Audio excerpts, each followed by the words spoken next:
Hey, this is me building and strategizing a $2 million per year business in public. Last month I made 139 grand. And next month I want to hit 167 grand. This is more or less a day-by-day breakdown of how I'm doing it. So this right here is my daily updates channel. You can ask me a question on any one of these videos and I will get back to you. People have been very gracious in all the questions they've been asking. So thank you very much for doing so. And speak of the devil, Marlon just asked me what I ate for breakfast. Well, nothing so far. Thank you very much, Marlon. Yeah, I just woke up. It's 5:36 over here. So we are a little bit pre-breakfast right now, but that's okay. Let's do a Q&A, and then we'll wrap it up with some brand stats, and then finally some daily strategy. I am itchy for some reason. Otis Burgos says, hey man, blessings. Been watching you for months now. Thanks for everything. So my question is more to do with how you charge clients. With systems like newsletter generators or proposal generators, and frankly, any other automation, do you only charge a setup or implementation fee, or do you also charge a recurring retainer/usage fee? I'm trying to get out how to get the most MRR possible. I'd rather charge less upfront if it secures increased MRR, but I'm having trouble figuring out how best to structure this pricing model or strategy. This is my biggest challenge right now. Would love your feedback. Thanks again. Yeah, no problem. I will help you out and everything will be hunky-dory. But first, let me take a sip from my lovely Flatiron Research Partners Yeti mug. This is one of my clients. They got me a big, beautiful Yeti mug and massive swag box, God, like 8 months ago now. I don't know if you guys can tell, it even has their logo engraved on one side, but then on the other side has my name on it. How cool is that? Okay, so the thing is, Otis, this is actually somewhat of a nuanced question. You're asking, do I go setup or implementation fee, or do I go recurring retainer or usage fee? Well, actually, you go both. You go both. Usually you don't go both simultaneously, but essentially, I'm actually going to go up here now. And let's say setup versus retainer. This is the age-old question. In reality, what you do is both. You charge two types of products, okay? The first is you charge an introductory offer product. Your introductory offer product is one time. It is setup fee based or implementation fee or whatever. It's fast. It delivers a win, a quick win. And because of this, it has a high conversion rate. Your retainer is a service. It's a monthly recurring service. So it is recurring. It is a monthly fee. It is slow, right? This is usually longer term stuff. Ideally, you want wins and stuff like that too. But ultimately, because it's a longer term sort of thing, usually it's a low conversion rate, okay? So here's the nuance. The nuance is, what some agencies do is they will only charge an introductory offer or they'll only charge a retainer service, okay? And that sucks. Because if you think about it, these two do fundamentally different things. When somebody is interested in working with your AI automation agency, they have a lot of questions in the back of their mind.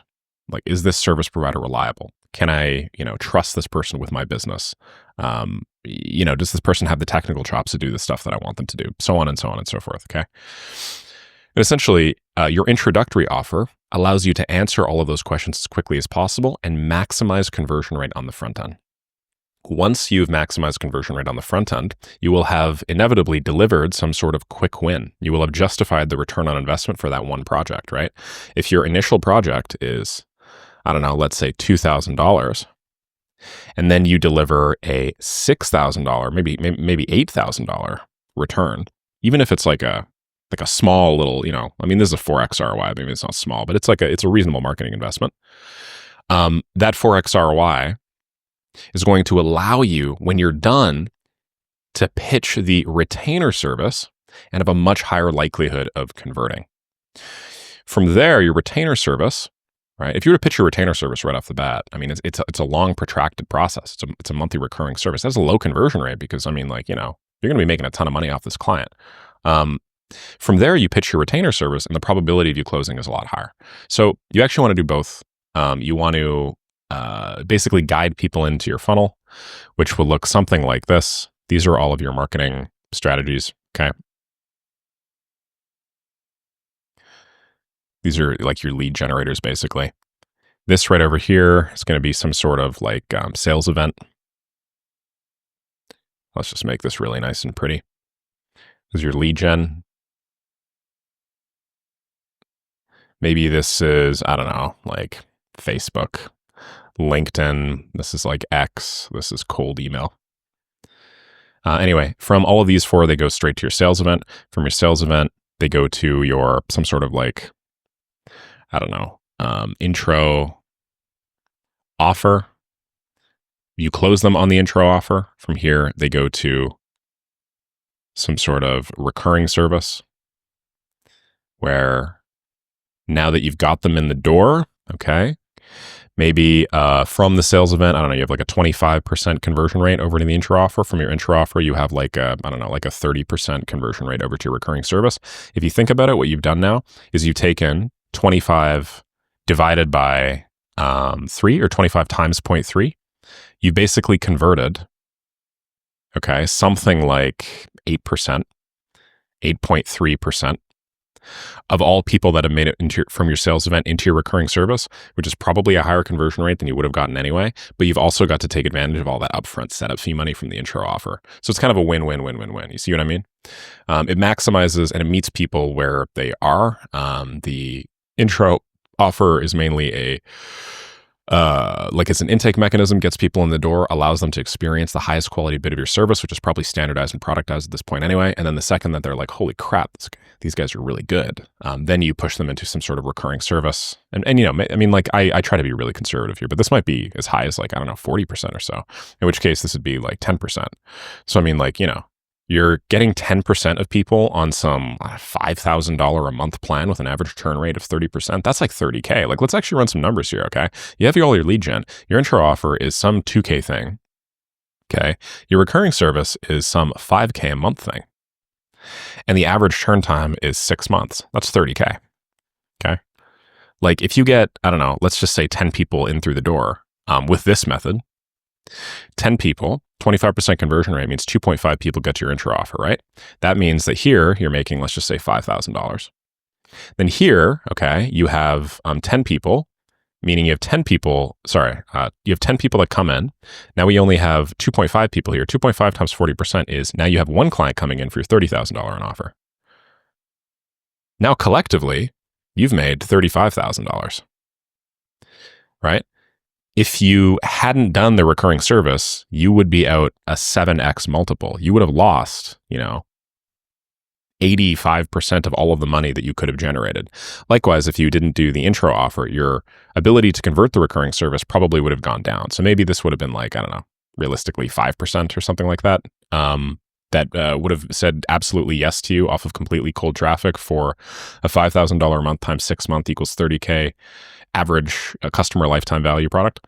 So yeah, I guess what I'm trying to say is, I know this is a little bit nuanced. Hopefully this makes sense. Essentially, you have an intro offer as a conversion mechanism. Then you have a recurring service just to maximize the value of that client. Okay, Mr. Nick says, just join your Skool group and already putting the work in. I'm curious though, with how quickly the space is evolving and not knowing how long ago you launched your Skool, are there any changes, additions, updates, etc. we newbies should consider that maybe wasn't needed or relevant at the time of launch? Thank you, sir. I feel like you asked me this question, or maybe you re-asked it to me. Let me just double check that this is working. I'm not like losing some comments. Okay, cool. No, I don't think I'm losing any comments. I think I just, you probably messaged me or drop that comment again. Okay, sweet. So yeah, just to answer your question, Nick, 100% I take care of everything. If there's a new and game-changing update, I will add it to Maker Skool. I will change the curriculum to reflect it, and I do, and I have a couple of times already. Hope that makes sense. Vitaly Rue says, hey, Nick, I appreciate your videos and the efforts you put into them. Thank you. I have a question. When I'm trying to sell a solution to a client or just having a conversation with them, there's almost always a question about accessing their software, documents, emails, etc. For example, if I want to sell an automation that does some Gmail manipulation with their emails, i.e. creating draft replies or sending emails without drafts, my understanding is that I have to get access to their Gmail account in order for me to do the setup. Client is almost always concerned about it, thinking I may get access to their confidential information. This question applies to any client software or systems that I have to connect to in order to do my bit.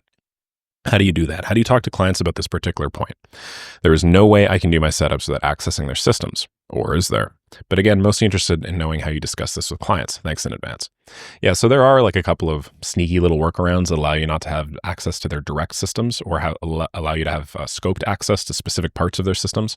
But I'll be real, literally, like if you want to be an AI automation specialist and if you want to move away from like being a tool builder and more towards a partner of these companies where the real money is at, like you are inevitably going to have to get to the point where you own a big chunk of this person's business, where you have visibility and access into large portions of their stack day to day. So just to be abundantly clear, like this is something that you are going to have to cross regardless. I do think that there are a couple of like clever solutions to this and ways that you can like mitigate like terrible disasters and stuff. But yeah, for the most part, you're just going to have to get to a point where you can level with the client and essentially frame your value in such a way where the perceived downside risk of handing you access to their ass is lower than the massive upside that you are presenting to them as being able to integrate and control their systems and stuff like that. So, I mean, I have access to the majority of my clients' emails, ingoing, outcoming, incoming, outgoing, geez, I'm still sleepy, and so on and so forth. Like I could theoretically see the vast majority of things that are being sent and received and talked about on a daily basis. Do I? No, obviously this kind of boring to be real. The vast majority of these emails are just like some sales follow-up or some invoice or receipt or something, but I still do. So cool. Now that we've covered that and we made it abundantly clear that you are going to have to cross that bridge at some point, how do you actually do it? Well, I get them on a kickoff call at the beginning of our business arrangement. On that kickoff call, I have them sign up to all of the platforms that I'm going to need them to have in order to build the automations that I discussed wanting to build them. And so they'll sign up for their make.com account. They'll sign up for, I don't know, whatever specific platform, PandaDoc. They'll sign up for Instantly. They'll sign up for ClickUp, whatever platform we need in order to do the service. I will walk them through it step by step, usually on a screen share, so that I can point out things they need to do, or if I'm really unsure what to do, I use a little annotate feature in Zoom or something. I'm like, this is where you click, okay? Then go down over here, and I get them to do it. And I know this isn't about the Gmail, but I'll get that in a second. And by doing this, I basically empower them to feel like they're the ones that set all the stuff up, empower them to feel more comfortable and confident navigating the technology. And right from the get-go, I frame this as like a partnership. I don't frame this as like a tool person a monkey that you farm off work to, okay? So I think that's really important, just in like soft setting the frame of the interaction and also just getting people on board with me, not necessarily like, handing work to me. When it comes to Gmail and stuff like that, you need to ask yourself, like, what do I need their Gmail for? So if you are doing some sort of email automation or some sort of email follow-up, okay, you may need their Gmail, especially if the business is small. Maybe it's between $10,000 to $50,000 a month, and the founder is still doing the vast majority of the email work themselves. They're doing the sales follow-ups, they're pitching clients that they've met at events and stuff like that. Now, if you're at companies that aren't in this range, like you're not going to have to get access to their main email. So a lot of these issues are going to be sidelined. But yeah, like at that specific range, if the founder is doing most of the sales and you are doing a bunch of sales automation, you are naturally going to have to automate some of their email work. And in order to do that, you're going to need like Gmail access, usually via Auth or something like that. That's not the only way to do it, though. Another way that I've done it in the past is I will get some sort of sales email. So there'll be sales at clientname.com. Sales at clientname.com just becomes the de facto inbox for all inbound and outbound sales stuff. Is it as personal as having Peter at clientname.com? No, it's not. But, when teams scale and get bigger and larger and stuff like that, anyway, usually they need an email like this or something of that nature, sales or contact or product or whatever the hell you want to call it. So from there, you're no longer getting access to their email. Now you're getting access to the email of like the sales team, supposedly. Another thing you can do is you don't actually always need access to any emails at all. What if you're not doing sales automation? What if you're doing, I don't know, some sort of fulfillment or marketing automation or something? Well, in that case, you don't need access to the founder's email. You don't need access to a sales email. What you can do is while you're on that kickoff call, get them to make you like a Google Workspace account. So Nick at clientname.com. And then make sure that there's some SOP company-wide where, if you're making like a Google Drive or a Google Doc or some sort of like open shareable asset, that you just share it to everybody within the organization. Okay. Microsoft O365 has this.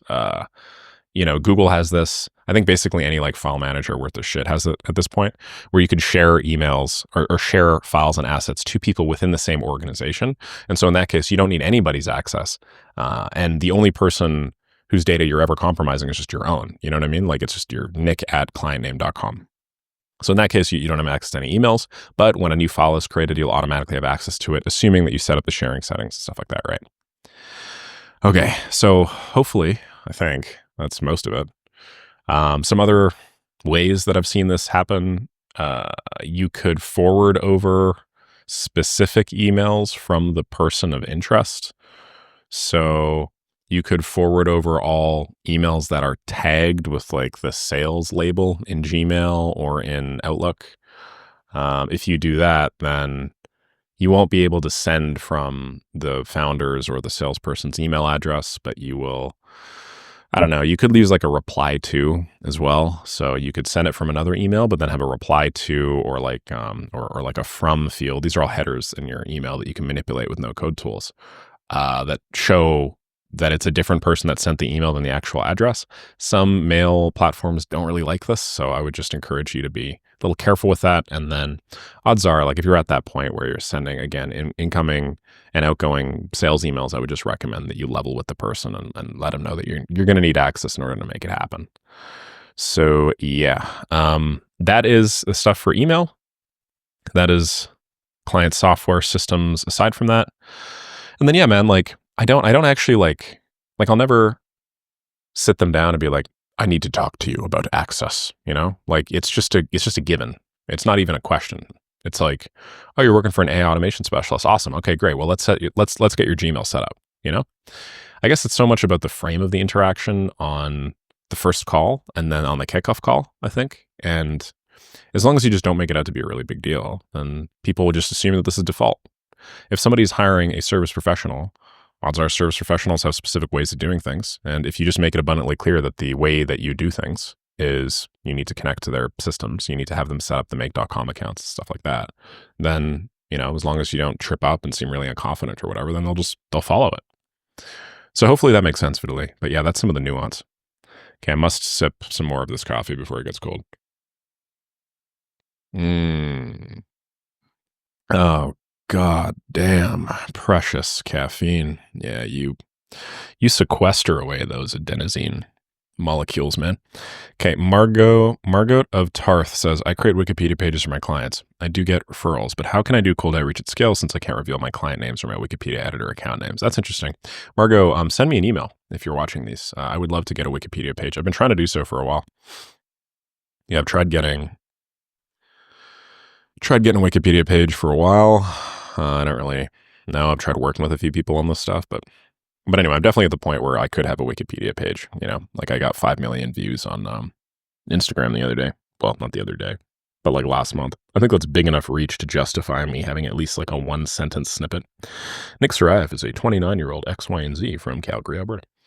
Anyway, how do you do cold outreach at scale since I can't reveal my client names? Well, I mean, come on. I think we know what we do here. We just don't mention the specific client names. We just don't mention the specific Wikipedia editor account names. What you do is you say, hello, you know, my name is Margot.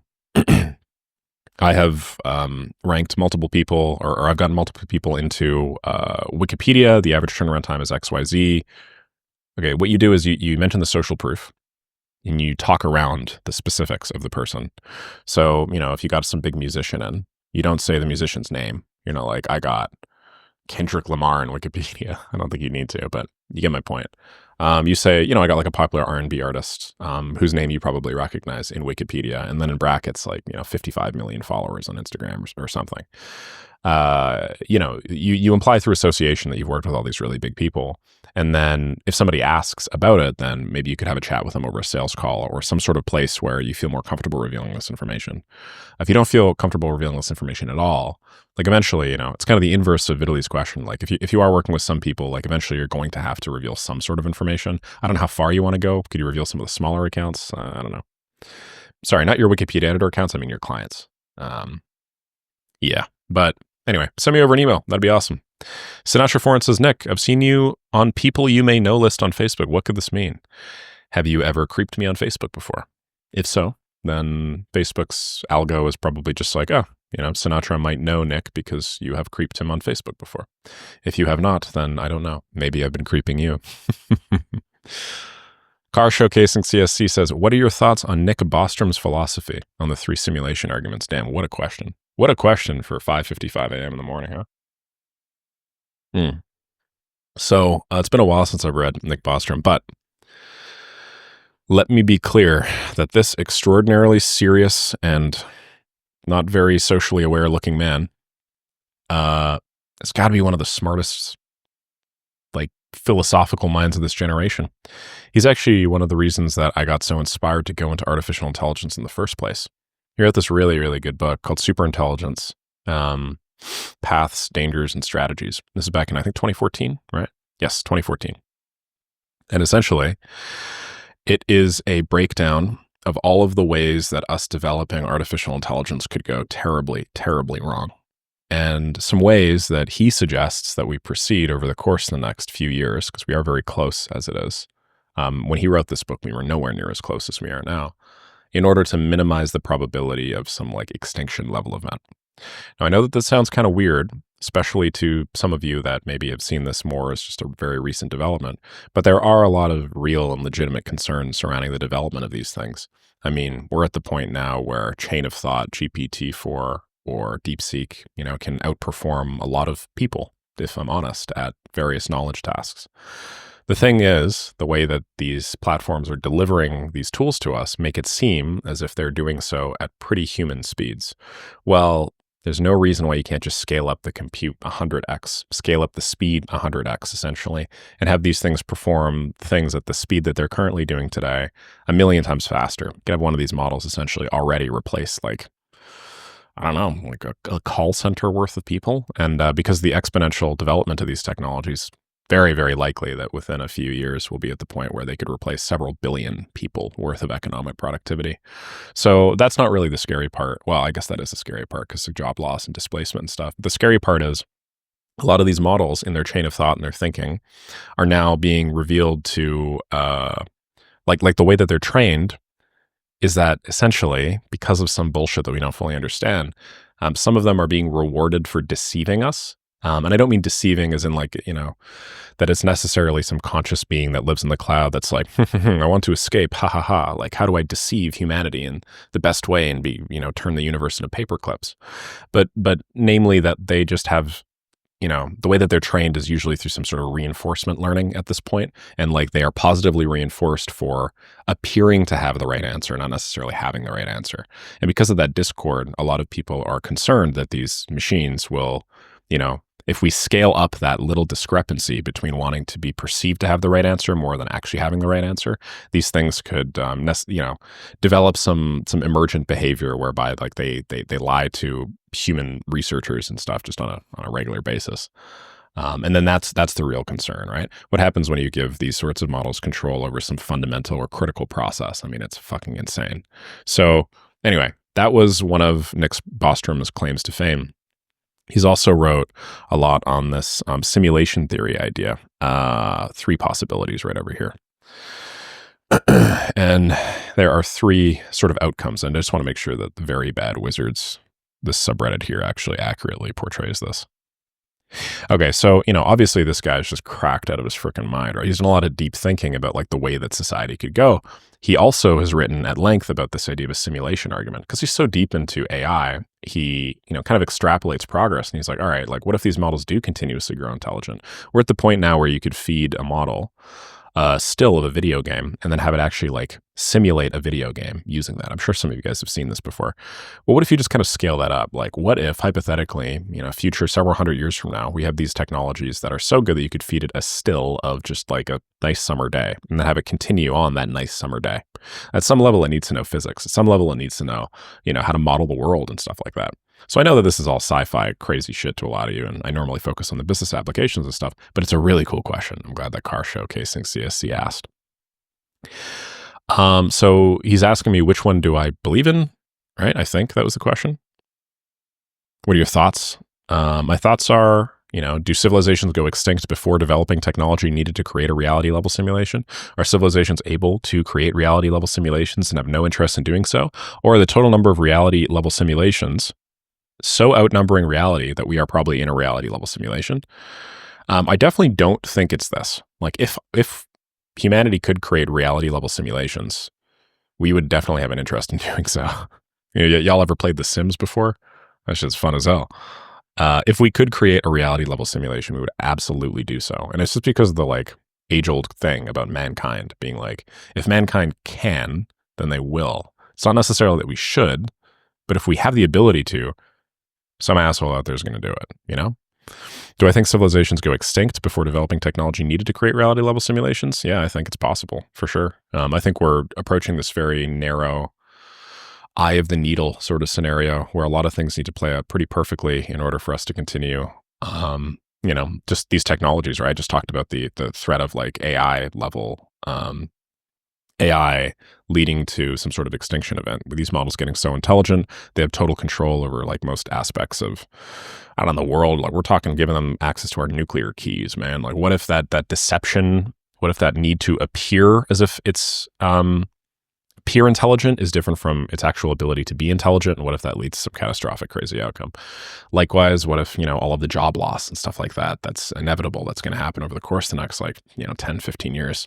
What if that leads to some sort of like societal event? We have crazy riots and stuff like that, which, I'm sure it will in some capacity. And what if that leads to some destabilizing thing? What if some of the wars that are currently occurring, or I don't know, some of the political situations that are currently occurring get out of control, right? We're so globalized now that there's no longer like super constrained risks. It's sort of like global risks. So yeah, I think that's definitely a possibility. And then, yeah, I'm not really sure about that last one. It seems logical to me that if, technology continues to progress the way that it does, we'll be in some sort of, we'll have the ability, and we don't blow ourselves up, we'll be at some point where we have the ability to create these sorts of simulations. And, if we did, then technically we would create a lot more of those simulations than like the base level reality. But yeah, those are my thoughts on the matter. Thank you for asking me a very interesting question this morning. I feel like my brain just woke up a little bit more. I should have answered that question first. I'm sure my answers to the other questions would have been way better. Okay, last question from Divyan. What is MCP? Can you make an in-depth video, a tutorial explainer on that on your main channel? Cheers, man. Yeah, MCP is Model Context Protocol. It was developed by Anthropic back in November of 2024. And basically, it's just AI agents like in N8N, except for everything. So it's not just in N8N. It is the same approach that N8N took to defining an AI agent, where you will give it access to a bunch of tools, have it call tools, have it return data, and then evaluate that data before giving you an answer. It's just no longer just N8N specific. MCP is supposed to be more or less a global or internet-based standard by which we can create AI agents that interact with any API out there. And I will be creating an in-depth tutorial explanation on my main channel for sure. I actually was planning on recording that today. I'm not exactly sure if I'll be able to do the entire video, but, I have like my editor and stuff that I need to still figure out and work with, but yeah, I don't know when that would go up. Which is kind of a shame because I missed that big hype wave, right? Where everybody's like, MCP is going to change the game. MCP is not going to change the game. It's the same thing as N8N AI agents. It's just a lot more precise and specific. And so because of that, the error rate goes down a little bit, or the idea is that the error rate would go down a little bit. You have your model, you have your MCP client, you have your MCP server, you have like the external services, and then you have your LLM, and they all just interact in pretty simple ways. So yeah, I'll definitely do a video on that. No problem. Okay. We got some great questions. And again, I don't know if these people are leaving questions twice, like Margot. Not really sure if they're just dumping the same question on different videos, but if you're doing so, you don't have to do that. If I see the same question, I don't answer it again, I'm just going to like exit it out. But I guess you're just trying to improve the probability that I'll see your thing. So, okay, fair enough. All right. So that's that. Let's do some brand stats here. I'm not expecting much growth on any of these metrics just because it has only been about 12 hours or so since I recorded my previous video. Let's do my main channel for one. 62,023. So, this has gone up by less than 100. My Instagram is now at 56,554. Still 600. And then my daily updates channel here. Not that one. This one is 2,073. Awesome. So that's looking pretty good. In terms of what I wanted to get done today, I actually want to publish my website today. I want to make it live. So I've just been dragging my feet on this, and obviously I've been doing a lot with the business development recently. But yeah, there's no reason why I can't publish this. I was just thinking, I just woke up this morning and did not get enough sleep. And for whatever reason, when I wake up and I did not get enough sleep, my mind is just all over the place. And some neuron hit my memory neuron that corresponded to my website. I was like, hey man, did you ever actually publish that website? And I was like, no, I haven't actually published it. What am I doing? So yeah, the website's basically all good to go. There's just some issue with the nav bar. So if I click this button, then I go to my type form. So that's the same as my normal website. Let's just make this a little wider. There you go. That's what it's actually going to look like. Got my social proof. Got the case studies here. Got the reviews. Got some services. And then I got my pricing. Right? And I changed this to Fang Engineer. So if you get this, you're going to get basically Fang is like Facebook, Amazon, Airbnb, Netflix, or Google level engineer. And you get that for $7,800 plus one full-time specialist. And then if you pay $12,300, so $4,500 a month more, you get me plus a specialist as well. I guess I should probably change that to full-time specialist, eh? Interesting. Yeah, so I mean, everything's good. The only issue is when I click this button, the freaking nav bar doesn't show up. So I just need to like spend, I don't know, probably 15 minutes debugging. And then after that, my website's going to be up and it's going to replace this. So I'm going to have my face on the website, which is important. Oh, and one more thing. I have this, what's called a grain layer here, which will make it just look a little prettier, I think.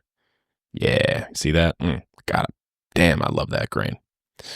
So that's going to be fun. I'm going to get a bunch of edits back today. Well, a couple edits back today.